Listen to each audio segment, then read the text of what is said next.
honored guest. Evaluate to motivate. Those of us who have been in Toastmasters for a while know that evaluations are gold. That is our feedback for everything we do. I've been in Toastmasters almost 4 years, so I've done a few evaluations along the way. And one of the things I realized is if you go to Role 1, Project 1 in your Competent Leader Manual, the first two things there are awe counter and speech evaluator. Why? Because first of all, effective leadership begins with effective communication.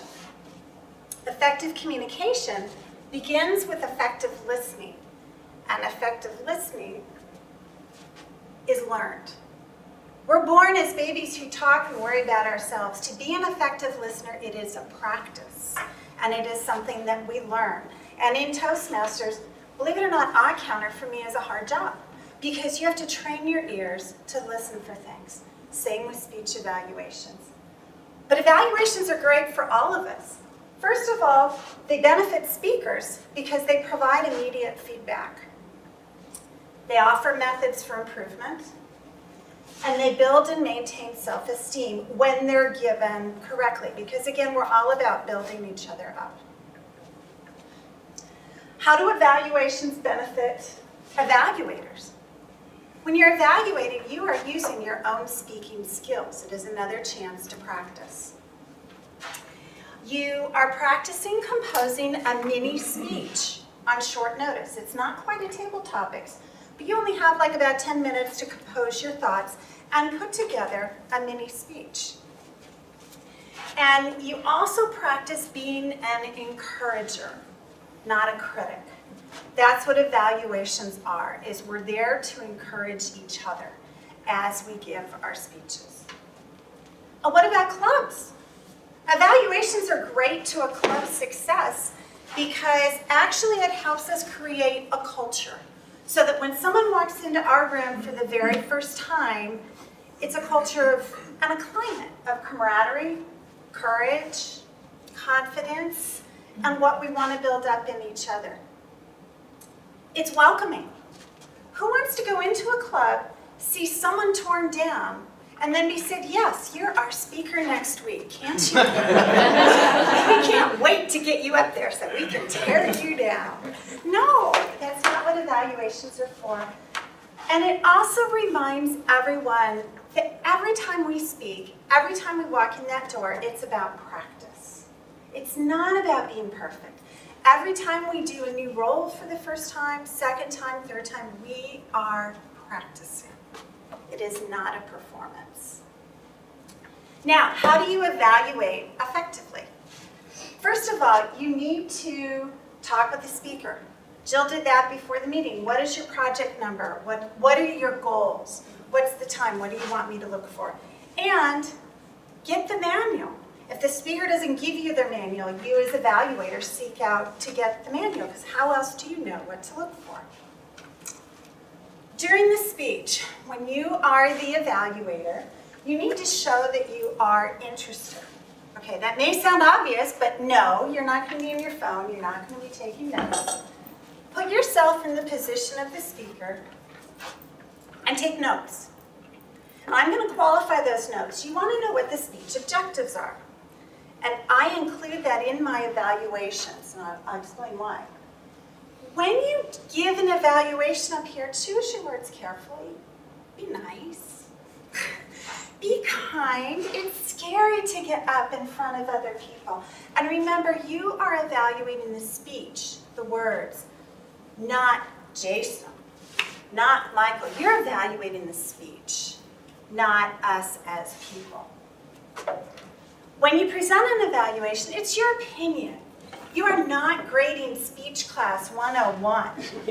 Okay, it's, gosh, I really liked what Mary said. I really thought this was great, because my opinion might be different from someone else's. I'm not a teacher. It's how I accepted it. And again, when you give an evaluation, you are speaking to the room. You don't go up and say, Michael, you know what you did? You say, you know what I really liked that Michael did? And you present to the group, because that's how you're presenting. And then the other thing, When you're speaking, it's your mini speech. Use your skills that you've learned as a Toastmaster. Make eye contact. Try and use vocal variety. If it was a fairly physical speech, feel free to have some body movement in your evaluation, whether to mimic or to come up with other ideas. It is your own little speech. Be honest. Evaluations that are disingenuous, oh yeah, I loved it. Oh yeah, that was great. Oh yeah, I can't think of a thing to change. It isn't really honest, so don't be afraid to be honest as long as you're kind.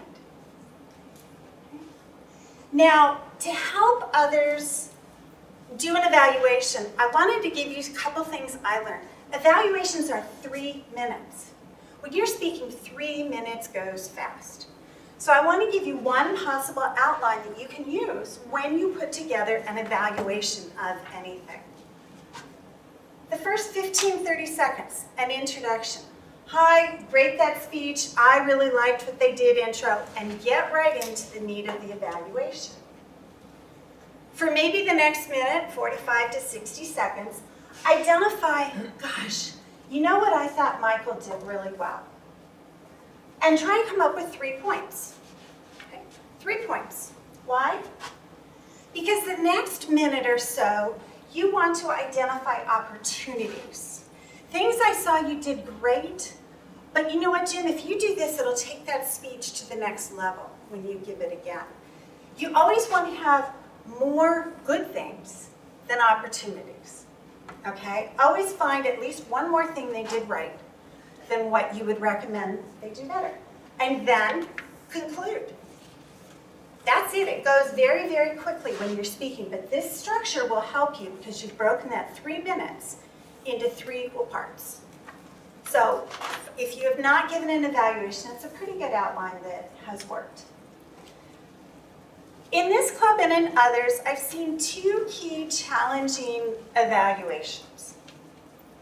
Especially in this club, we have a new Toastmaster, and they have to evaluate Paul Brunaforte.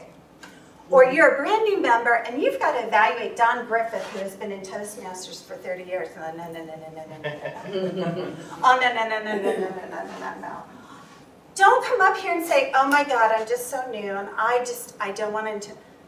No one else will know. Never, if you're speaking to a group, never say, oh, I'm so sorry. Oh, I'm never going to do this. You just do it.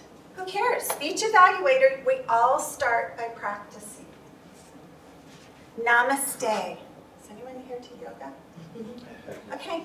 When you do yoga, when you end the practice, what do they always say?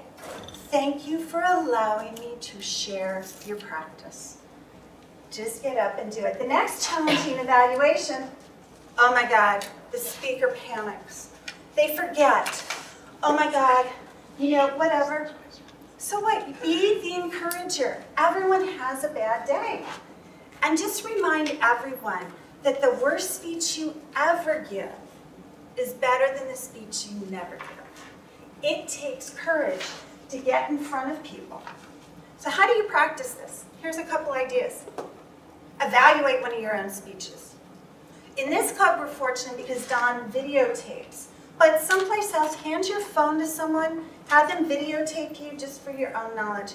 And you know what's hard about evaluating yourself? You have to be nice to yourself. We're our own worst critics. Go to YouTube. You can search for evaluation contests. You can search for world-class speakers. You can still do an evaluation. And if you go to the movies, you don't have to know how to be a producer to know what you like, right? Do a 3-minute evaluation. So in closing, when you end an evaluation, come back to your beginning. Connect back to your opening statement. You want to be a motivator. You want to summarize your key points and encourage people to apply what they've heard and to move on. And with that, we have a